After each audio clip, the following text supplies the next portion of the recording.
Hello, everybody. This is Ash from the Ashtray. I'm here with Cold Vein. If you guys want to introduce yourselves. It's good. My name's Aker. I'm the singer. I'm Tyler. I'm the guitar player. I'm Harnack. I'm the drummer. I'm Nick. I'm the bassist. All right. Thank you, guys. Cold Vein will be playing here June 6th at the Ashtray we have Swage, Cold Vein, Trash Diva, and Stenosis. Doors will be at 7, show at 8, and it's all ages. Cover will be $10. All right. So here we go. Deal. All right. You guys describe your sound as Philly, New York City hardcore. Who's from Philly? Who's from New York City? Well, so Ty and I both live within 10 minutes of each other. We're in Philly. He's probably about 45 minutes north of here, and Acre is our New York link. Got you. Okay. How do these cities inspire and shape your sound? I mean, it's a lot of Philly, and he brings the New York flavor, so it's kind of that blend of the Philly New York stuff. But yeah, Yeah, I couldn't keep away from the gully. You know what I'm saying? I needed the Philly cheesesteak. That's the zone. You know. Gotcha. Gotcha. How would you describe the Philly sound? Like, what differentiates that from other hardcore genres or regions? Hmm, I mean, I don't know. For me, it's just like I'm gonna preface it with first and foremost, I'm a death metal guy first, so Okay. hardcore is like my third language. It's definitely not my first. And to put a little bit of backstory on it, this is our most recent lineup. We had a member change. Our founding guitar player left us like 6 months ago, so he was like foundational songwriter with Acre for that first record that we put out. So this is like 2.0 Cold Vein. So I was playing bass at that time, stepping into guitar, and then we brought in Nick to be replace me as bass player. So I don't feel like any of you guys listen to hardcore. No, No, not no, at all. no, So, I mean, not at all. yeah, I see it as when an ongoing theme. I'm sorry, go on. no, when we started Colvin, I was like, I just really want to play very like low IQ music so because I have a lot of experience playing more cerebral, like a lot of big words type of hardcore. I told our previous guitar player, like, I want this music to be politically correctly to say, um, makes you dumber. So then we were like, well, let's find some talented musicians, and I feel so lucky to be playing with these guys because like they play technical music, like they're real musicians, and Right. I can barely, I play the bottom part of the guitar, so it's easy for them. Oh yeah. All Yeah. right. Well, what inspires each of your individual sounds? I'm noticing throughout the interviews that I've done with other bands that hardcore is where people end up, especially for the enjoyment aspect of it. It just seems like a lot of fun to play that type of music, but they always are inspired originally from a different genre. So, what inspires each of your individual sounds? Ty?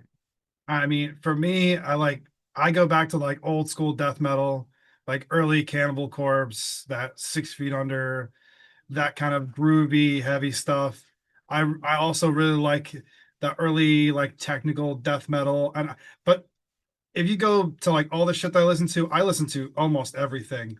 It's like from like folk metal to death to whatever. If it's heavy and got heavy guitars in it, I'll probably listen to it. So I'm kind of like the most agnostic guy in the band Yeah. when it comes to genre. But like these guys are like really have their spot. Like Yeah. this guy's I don't listen to any hardcore. I like know Knock Loose and Agnostic Front, and that's about it. I'm technical death metal and like early and modern deathcore. So like Necrophagist is God to me. That's the greatest band that's ever existed. Disembodied Tyrant is a big one for me right now. So I don't know any of this, but like it was exactly like you said, it's just fun. I have a blast playing it, and I will give credit to our original guitarist who like them two wrote the majority of it, and I didn't care for it, and I hardcore, but when I listen to this, it was badass. I have fun, and when I play it, I get amped up. So that's how I ended up here. Right. I feel so lucky. We'll just go in a circle, right? Yeah. Yeah, I grew up listening to hardcore, like East Coast, West Coast, like American hardcore, Asian hardcore, European hardcore, South American, and 90s hip hop basically.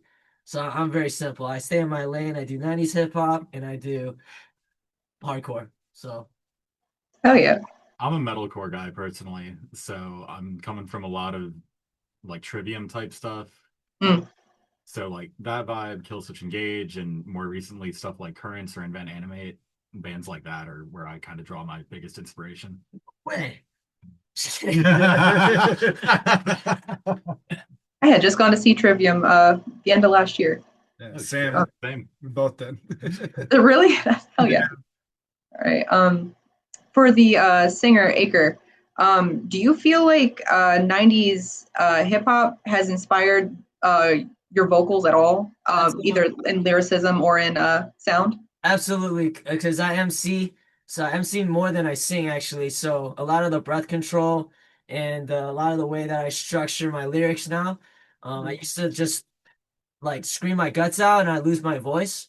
But after you understand like a little bit more about the biology of your voice box and all of the dantian stuff, it helps me a lot keep my health intact so we can go on tour. So I think hip hop definitely influences also the subject matter that I talk about. But yeah, definitely. Yeah, that's kind of what I was wondering on, because I know if you, I don't know why in my mind the breath control with how quickly you need to say your words and the breath control with making any kind of guttural sound or keeping that vocalization long term, it just kind of clicked in my mind. So I was kind of wondering. Thank you for explaining that. When did you guys first start playing as Cold Vein? Like, when did you guys get together? I think the root of it is 2024 Gotcha. when everything kind of came together. I mean, I was close with the original guitar player at the time when he got the call. It was like he calls him out of the blue. They hadn't spoken in like a decade, and they were like they were in a melodic hardcore band in New York back in the day. Yeah. By the name of Passage. Yeah. Long time, man. Old school now.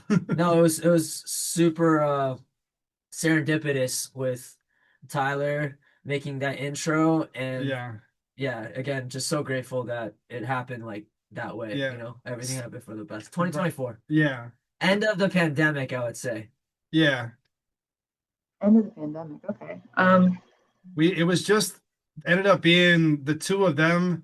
I kind of ended up filling a spot that ended up opening up. They ended up needing a bass player. The original bassist that they had in mind couldn't do it, so I came in.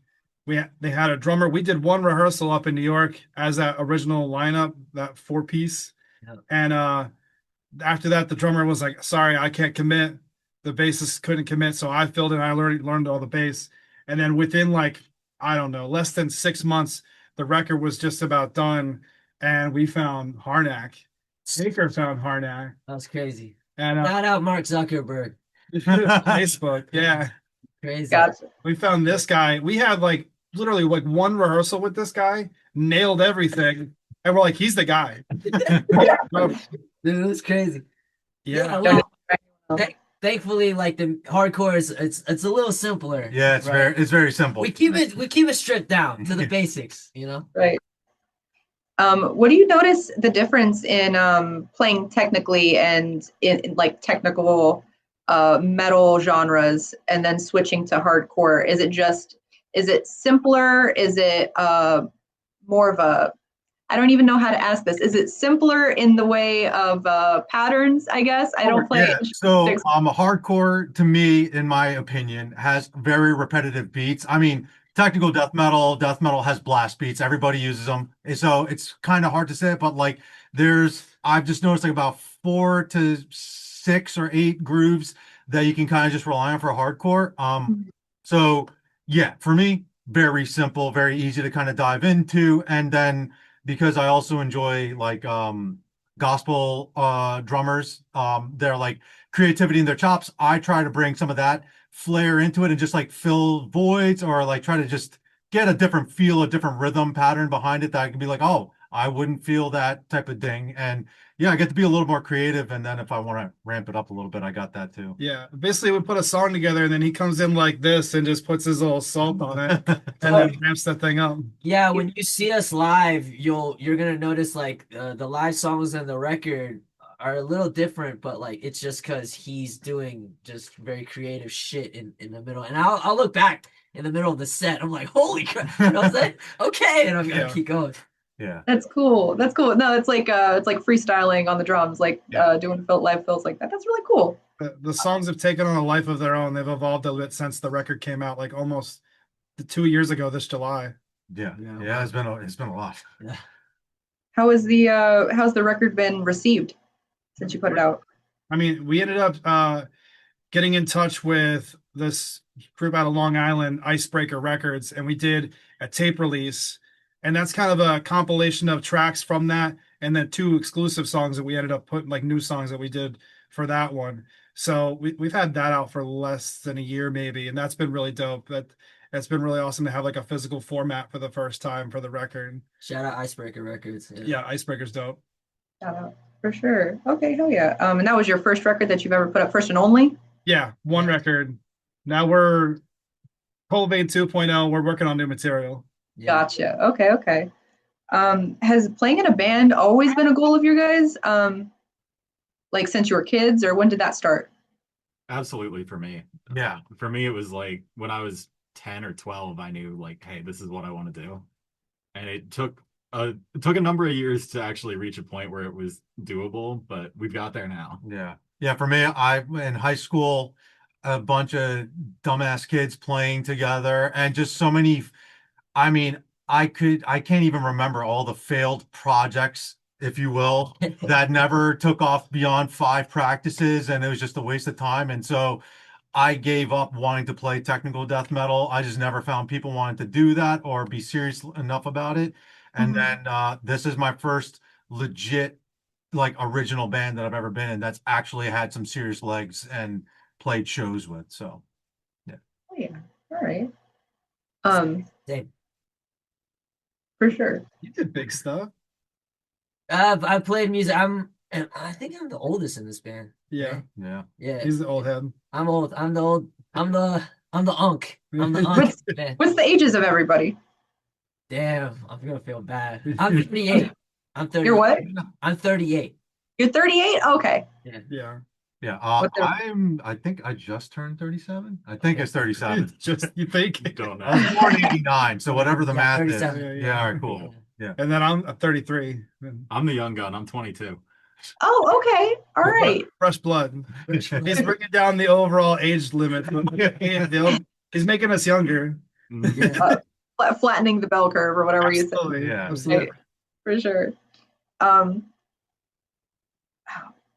Yeah, definitely playing music has been addicting because when you're young and you're kind of rebellious, anti-authoritarian, it's a good outlet. So yeah, I grew up in China, so I was very lucky to have teachers who saw my potential and they pointed me in that direction, and just been making music since I was 16. Yeah. Wow, that's incredible. How has growing up in China, when did you move here? I came here when I was 18 for uni. I was born in the States, and then I moved to China when I was young, when I was 9. And I came back for uni, and then just go back and forth. One of my goals for Cold Vein is so that we can play outside of the US. That's one of my big goals. I really want to. I love traveling with like my bandmates and then go see my other friends who I've made throughout the years through music.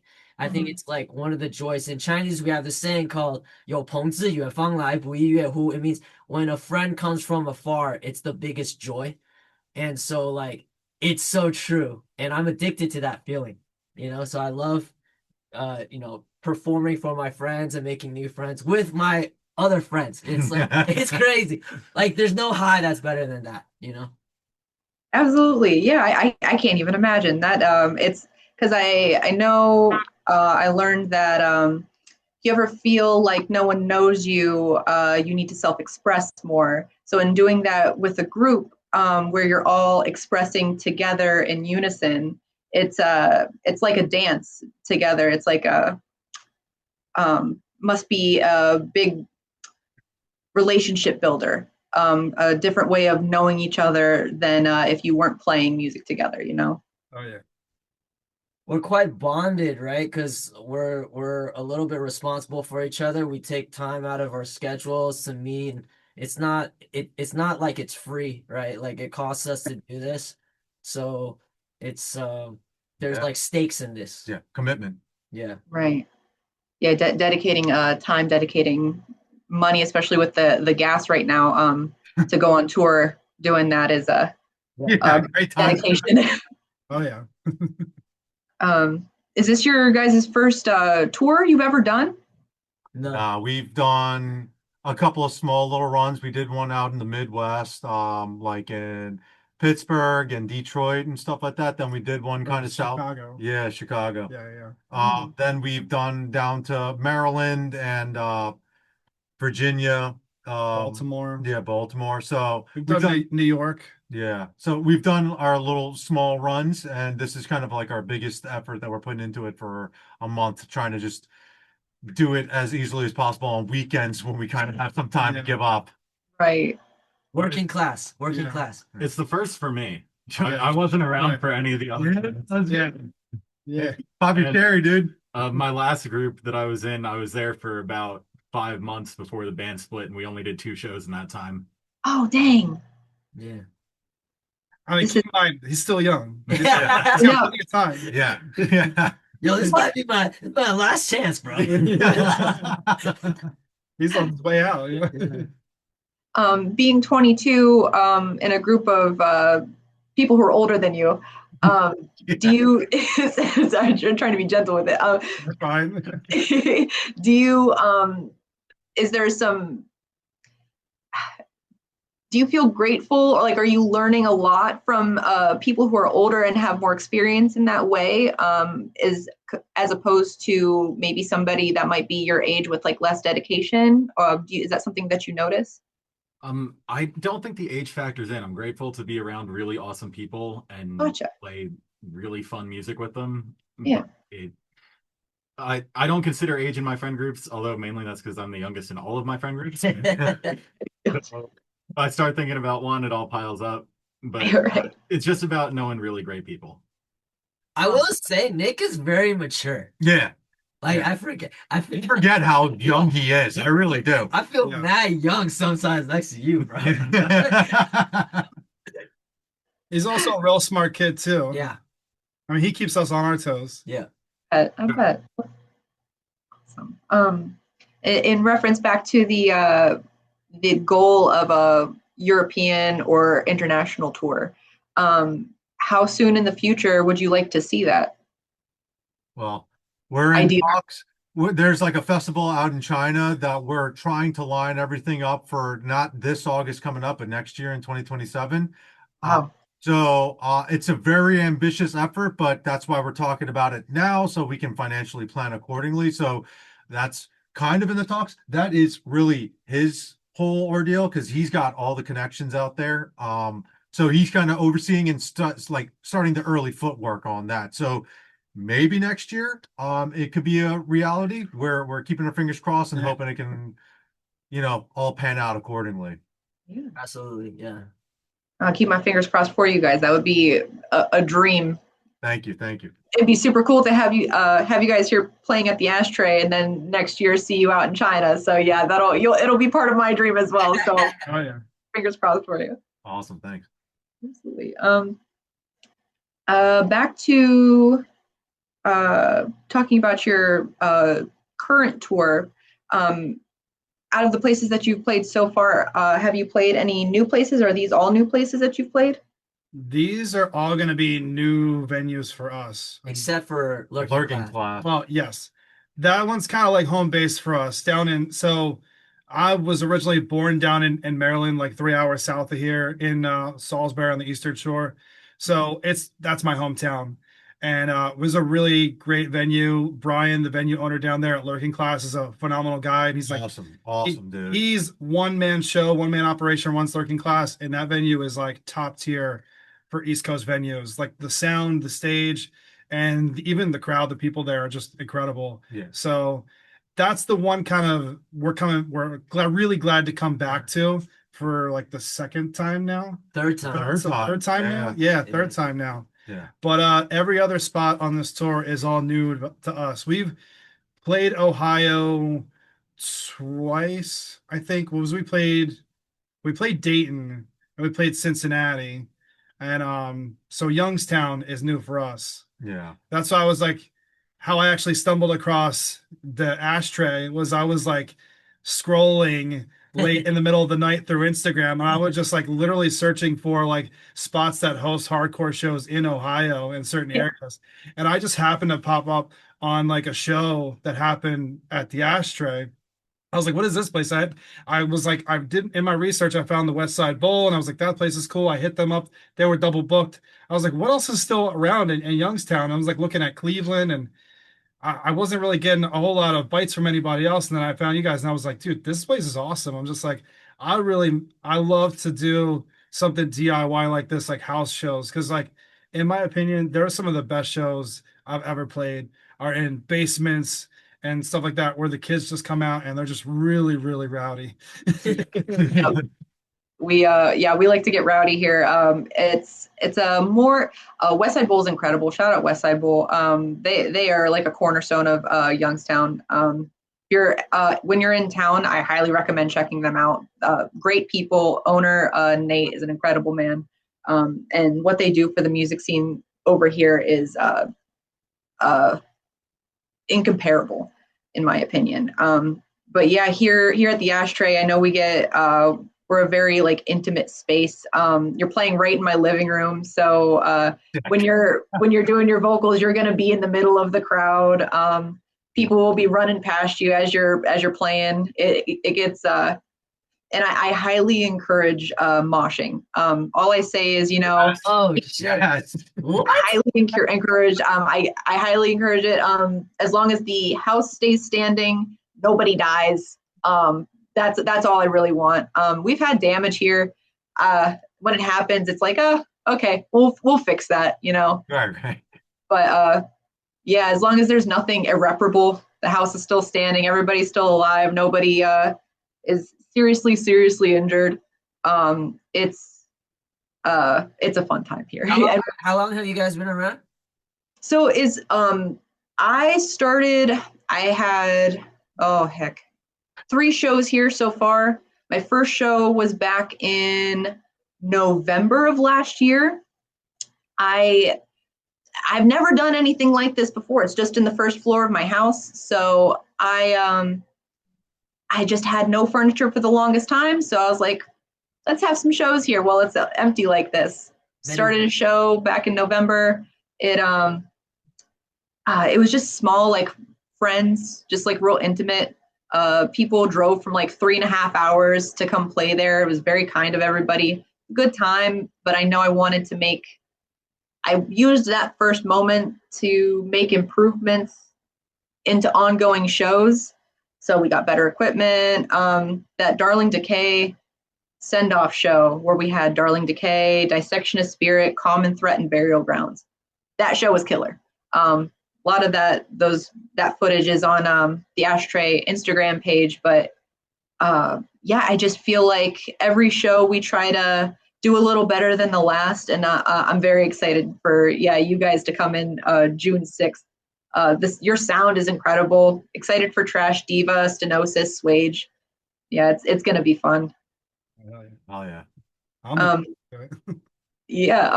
What other house shows have you guys played before? What do you enjoy about house shows in general? So we played in Chicago at this spot that's got a bit of a legend status called Albion House. Okay. And it's a house in the middle of like a bunch of like developed like apartments or whatever like around the area. And this is like one Townhouses, like, right next to each It's just like one standalone house that's still there. It's like an old building, and it's just like a basement in this property. and we played there, and the kids came out in droves. It was a really dusty basement. Yeah. So it was like when they started moshing, it kicked up like a dust storm, so you could like hardly see what was going on down there. Yeah. It was a smoke machine at first. No, it's the dust. Yeah, because there's a it's dust on in floors. Yeah. Yeah. It was That incredible. Yeah, that was wild. That was one of my favorite shows. Favorite I mean, the shows. place for a no-name band like us, the place was pretty damn packed, and kids were throwing down.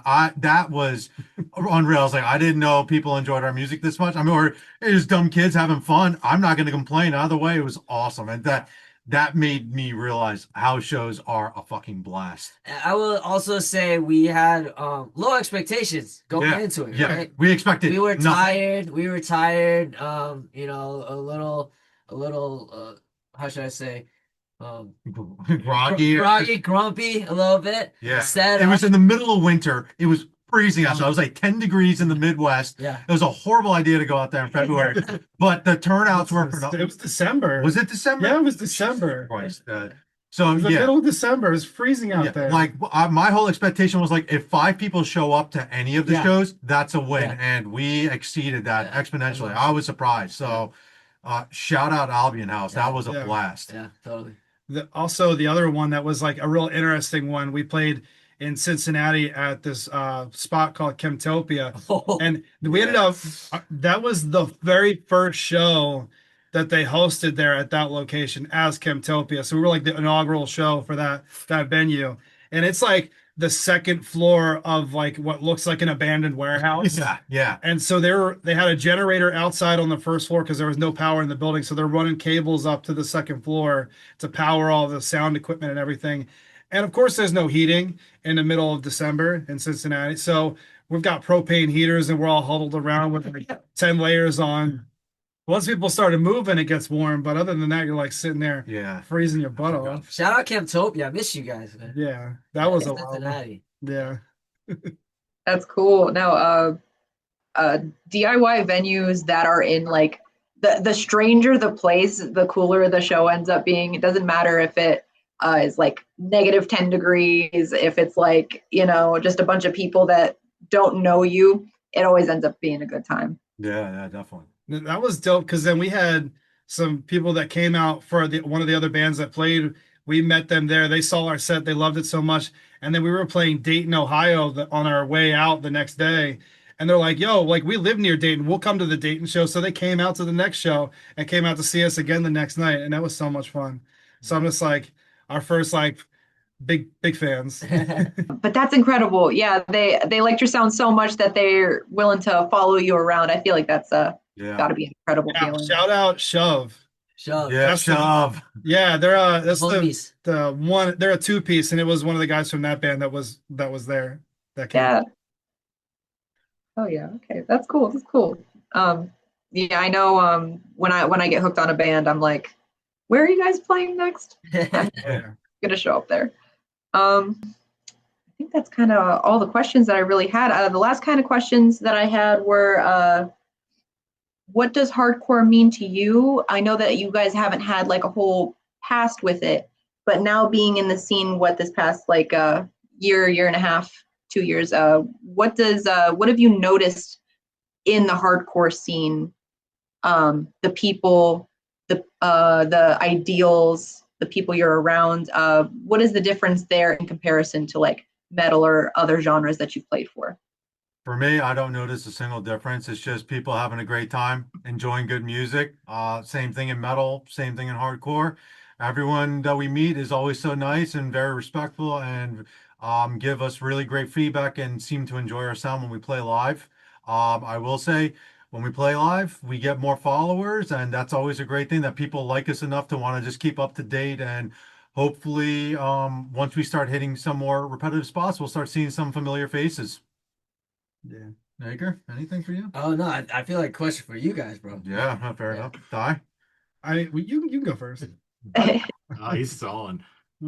I would say like I haven't been around it very much. I've done 3 shows here back in October, and that was the extent of it. But I think overall it's just a slightly different vibe. It feels a little closer knit, and like everybody's watching out for each other.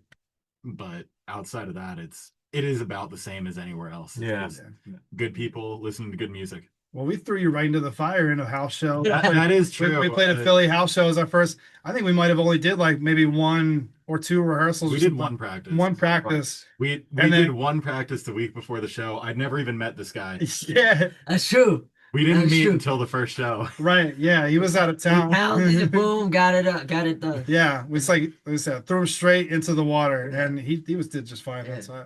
This music, the music isn't overly complicated, but it's just a lot of fun to play. But as far as like the hardcore shit, what that means to me is like I've been going to shows and a fan of music and all that stuff for a very long time, and so for me, like I've been going to shows since I was like 15 or something like that, or like 12 or 15, whatever.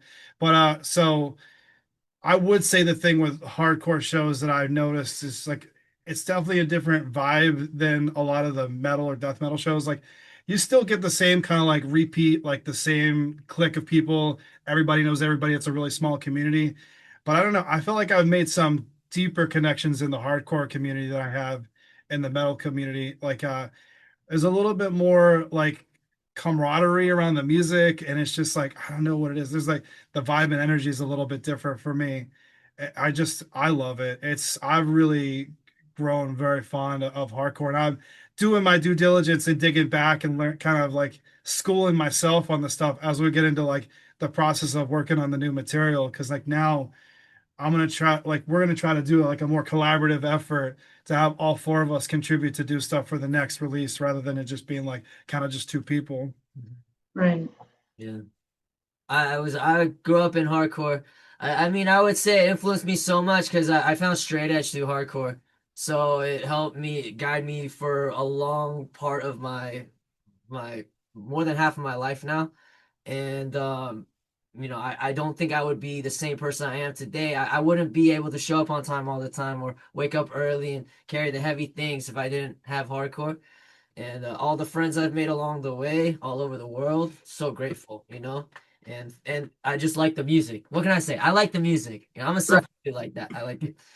Right, for sure. No, yeah, I'm glad that you mentioned straight edge.